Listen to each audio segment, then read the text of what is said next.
Hey guys, it's your girl Dammy Days, and in today's video, we're going to be talking about 3 things that we can do this week to improve our sleep schedule. I've kind of been talking about sleep with you guys on Instagram, and one of the common things that has come up is that when it's time for me to sleep, I am not tired or I still have a gazillion list of things to do. And I was like, that is so relatable. I can't count how many times that I'm like, yeah, it's time to sleep. I can still do this thing just before I sleep. I can still do that thing just before I sleep. If you think about it, there's always going to be something that is there to be done. Yeah, sometimes you're like, I've gotten that thing out of the way.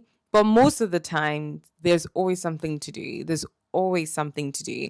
And I've realized it's actually enforcing discipline to be able to tell yourself that it's enough. Let's go sleep now.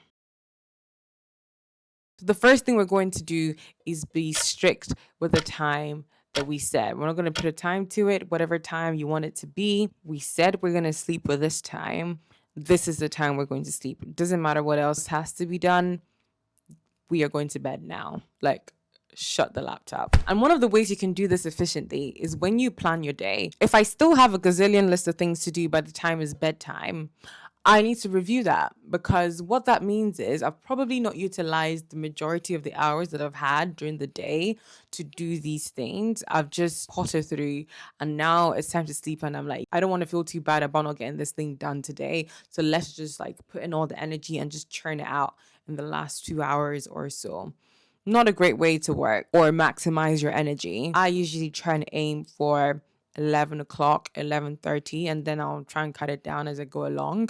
But once it's that time, it's that time. But you can't do that number 1 without doing the number 2, and that is to plan your day. Think about the top 3 things that you need to do today. What are the top 3 things that I have to do today that firstly would make me feel lighter, would make me feel like I've been productive, and is essential for my daily goals and growth? There's always more than 3 things to be done, but the truth is most of that could wait. Most of that is probably not as important as you think it is. It's just a case of it's lingering in your head. But let's try and make it 3. 3 things a day.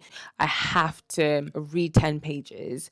I have to read my Bible. I have to reply to that email. 3 main things that you have to do today in terms of tasks. Now, this might be different from your like normal routine of I have to wake up at a certain time, like the things that are already in routine and habit. These are like 3 things out with that I need to do today. Let it not be 5. Maybe the week after we can put it to 5, but let's do 3 this week. And let's commit to doing those 3. And let's not do those 3 things like in the last hour before we go to bed. Okay.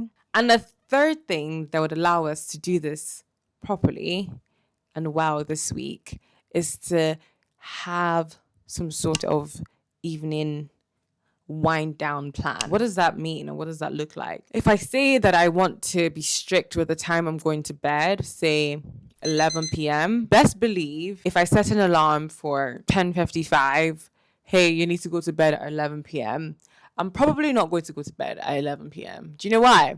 Because it takes a while for your brain to shut down, and you then think of the gazillion things that you have to do that you've not done yet. 5 minutes is just not enough time. So before that bedtime that we've set that we are going to adhere to, we're going to create some sort of wind down routine. Now, we're not going to put a time to how long that needs to be. It could be 15 minutes, it could be 30, it could be an hour, based on the things you have to do before bed or the things that you should do to help you go to bed. So in our wind down routine, things like the screen should be absolutely minimized to allow us to get prepared for bed. Things like reading a book can go slot in that time. Things like having a shower or clearing the dishes or just putting things in place at home. And that wind down time and wind down routine, we are slowly easing away from the hustle and the bustle, the gra. You get what I mean? This week, we're going to create some sort of wind down plan. Start small. These are the 3 things I want to do to start getting myself prepared for bed. So what have we spoken about? The first one, choose a time that you want to go to bed this week, and we're going to strictly adhere to that. The second one is to commit to 3 things that you're going to do daily. You're going to need to write this down somewhere. You're going to need to journal or put it in your notes. And number 3 is committing to some sort of wind down plan. 30 minutes before the time I've set to go to bed, an hour before I've set to go to bed, this is what I should be doing in this time. These are the things I want to do in this time. Okay. I think with these 3 things, we together will have better sleep. Obviously, there are a lot more things that we can talk about. If you're interested in more, then let me know in the comments. But let's try these 3 things first and let's see how it goes. And let's come back and unpack how it went. If you love this video, please share with someone else that you think would benefit from it. But more importantly, don't forget to hit the subscribe button and check out the channel for more videos like this. Until next time, see you in my next video.